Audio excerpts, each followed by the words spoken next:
మన ఫ్రెండ్షిప్ ఎంతో కానీ మిగిలిన అందరూ నన్ను కొట్టేట్టున్నారు. ఇంతమందిలో మీకు ఒక రావులే కనబడుతుంది.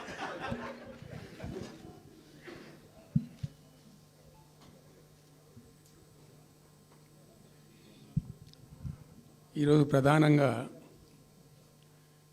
పార్టీ రాష్ట్ర కార్యవర్గం,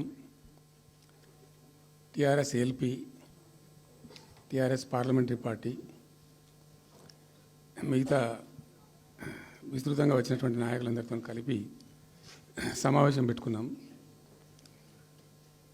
ప్రధాన కారణం, the main agenda of the meeting was Palamuru Rangareddy ఎత్తిపోతల పథకంలో ఈ రాష్ట్ర ప్రభుత్వం మరియు కేంద్ర ప్రభుత్వం కలిసి తెలంగాణకు చేస్తున్నటువంటి ద్రోహం, తెలంగాణకు తలపెట్టినటువంటి దుర్మార్గమైనటువంటి విధానం మీదనే చర్చ జరిగింది.